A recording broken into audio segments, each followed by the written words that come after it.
Hello বন্ধুরা, welcome back to my channel রিম্পাস daily blog চ্যানেলে তোমাদের সবাইকে জানাই অনেক অনেক ওয়েলকাম। আজকে আরও একটা নতুন ব্লগের সঙ্গে চলে এসেছি।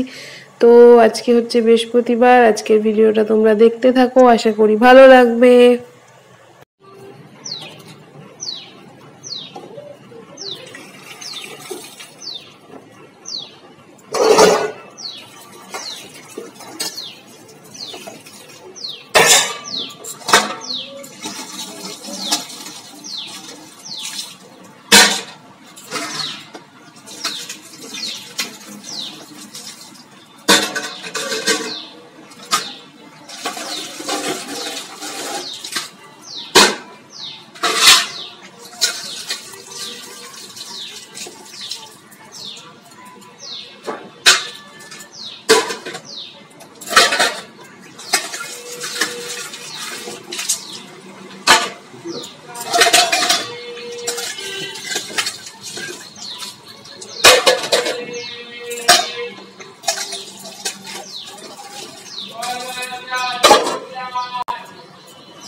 তো তোমরা দেখলে সকালে ঘুম থেকে উঠে আজকে চা টা খেয়ে তারপরে আমি গেলাম বাসন ধুতে।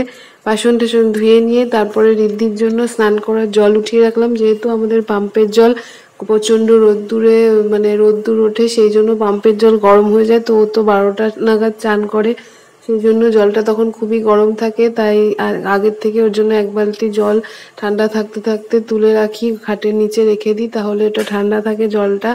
তো সেটাই আমি করলাম, জলটা তুলে রেখে দিলাম। তারপর এদিকে দেখো আজকে সকালে টিফিনে সবাই ছাতু খেয়েছে, আজকে কিছু টিফিন বানানো হয়নি। তো ওই যে মা ঋদ্ধির ছাতুটা গুলে দিচ্ছিল, ছাতু দুধ চিনি দিয়ে গুলে দিল, ওটাই ঋদ্ধিকে খাওয়ালাম। আর আজকে মাছটা আনতে বারণ করেছিলাম আমরা ডিম খাবো বলে, তো সেই জন্য মার জন্য খালি দুটো চারাপোনা মাছ এনেছিল। আর এদিকে উচ্ছে ভাজা বেগুন ভাজা এগুলো হবে, তো এগুলোই মা সব কেটেছিল। আর দেখো গাছ থেকে দুটো আম পেয়েছি, পাকা আম। একটা আমাদের দুটো গাছ আছে, একটা বড় গাছ একটা ছোট গাছ।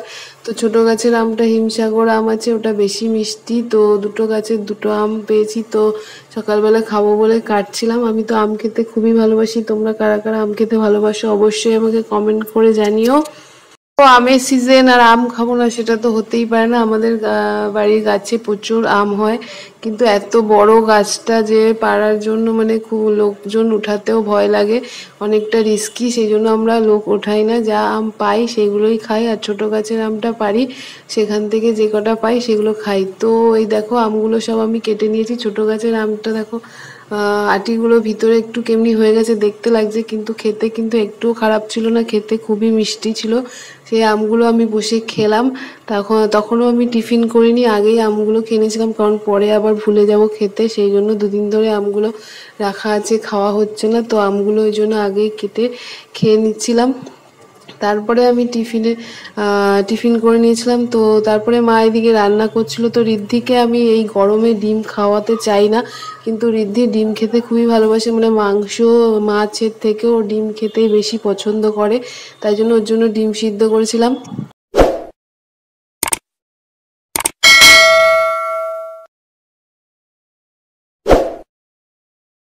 তো রিদ্ধি যেহেতু ছোট, এত ছোট বয়সে এত গরমে ডিম খেলে তোর হজম হবে না, সেই জন্য ওকে আমরা জলে সিদ্ধ করে ডিমটা দিই। জলটা বসিয়ে ওটাকে ফুটিয়ে ভালো করে তার মধ্যে ডিমটা ফাটিয়ে দিয়ে দিই। ওটা জলের মধ্যেই ডিমটা সেদ্ধ হয়ে যায়। তো এইভাবে খাওয়ালে গ্যাস অম্বল হয় না। তো তোমরাও ছোট বাচ্চা কারোর থাকলে এরকমভাবে ডিম খাইয়ে দেখতে পারো, গ্যাস অম্বল একদম হয় না। সেই জন্য আমি ওরকমভাবেই খাওয়াই, যেহেতু ও ডিমটা খুব ভালোবাসে তাই জন্য মাঝে মধ্যে ওকে দিই, তো এরকমভাবেই দিই। তো তারপরে আমি চলে গেলাম নিচের ঘরে। আজকে উপরে একটু রান্না বান্না কম ছিল, তো কাজের চাপও কম ছিল, সেই জন্য নিচের ঘরটা একটু গোছাতে গেছিলাম। তো দেখো আগেই যা জামা কাপড়গুলো কাঁচা ছিল সেগুলোকে ভালো করে ভাঁজ করে নিলাম।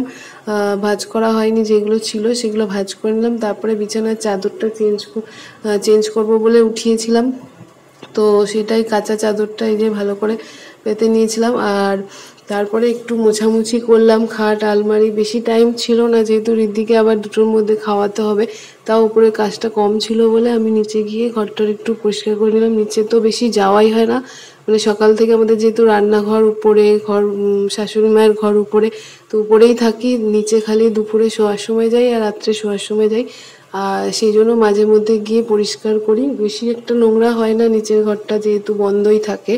কিন্তু ঘরে আমার একদমই আলো ঢোকে না, জানলা সব বন্ধ থাকে। আশেপাশে মানে ঘর বাড়ি আছে, তো আলো ঢোকে না, সেই জন্য লাইট জ্বালিয়েই কাজ করতে হয়। সেই জন্য দেখো ছবিটা একটু অত ক্লিয়ার ওঠেনি, পরিষ্কার, যেহেতু আলোটা কম।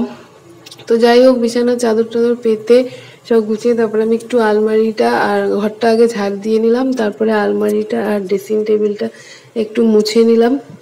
তো আমার ঘরটা আমি একদিন ভিডিও করে তোমাদেরকে দেখাবো, সেটাও ভেবেছি, কিন্তু এখন করছি না, কারণ এখন তো আমার ক্যামেরার কোয়ালিটি মোবাইলে ভালো না, আর ঘরে যেহেতু আলো কম আছে, তো তোমরা দেখালে ভালো করে বুঝতে পারবে না। সেই জন্য যদি ভালো ফোন কোনোদিন কিনতে পারি, মানে ক্যামেরা ভালো হয়, তাহলে নিশ্চয়ই ঘরের ভিডিও করে তোমাদেরকে দেখাবো যে আমার ঘরে কী কী জিনিস আছে। তো যাই হোক, দেখো আমি আলমারিটা ভালো করে মুছে নিলাম, আর তারপরে গেলাম ড্রেসিং টেবিলটা মুছতে। কিন্তু আমার ওখানে ফোনটা রেখে ভিডিও করার মতন মানে জায়গা নেই, সেই জন্য আমি এক হাতে ফোনটা ধরে আর এক হাত দিয়েই মুছছিলাম ভালো করে। তো আর ড্রেসিং টেবিলের ভিতরে সাজার জিনিসগুলো অনেক দিন ধরে পড়ে আছে, সেগুলো গোছানো হচ্ছে না, কিন্তু আজকে বেশি টাইম ছিল না, সেই জন্য আজকে আর গোছাইনি, খালি মোছামুছি করে তারপরে চলে এসেছি। তো আগেই বললাম নিচের ঘরটা যেহেতু বন্ধ থাকে অত একটা নোংরা হয় না, তাও তো পরিষ্কার করতেই হয়। তো এই যে আমি ভালো করে সব মুছে টুছে নিলাম। দেখো, তো আমার নিচের ঘরে বেশি জিনিস নেই, খাট আলমারি ড্রেসিং টেবিল এগুলোই আছে, তো এগুলোকেই পরিষ্কার করি। আর একদিন ভিতরটা ভালো করে সাজার জিনিসগুলো গুছিয়ে রাখবো, তাহলেই হয়ে যাবে। তো দেখো এই যে বিছানার চাদর টাদর পেতে আমি এদিকে দেখো ড্রেসিং টেবিলটা আছে আমার, ভিডিও করছিলাম।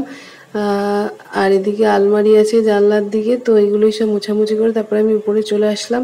তো উপরে এসে তারপর স্নান টান করে ঋদ্ধিকে খাইয়ে দিলাম।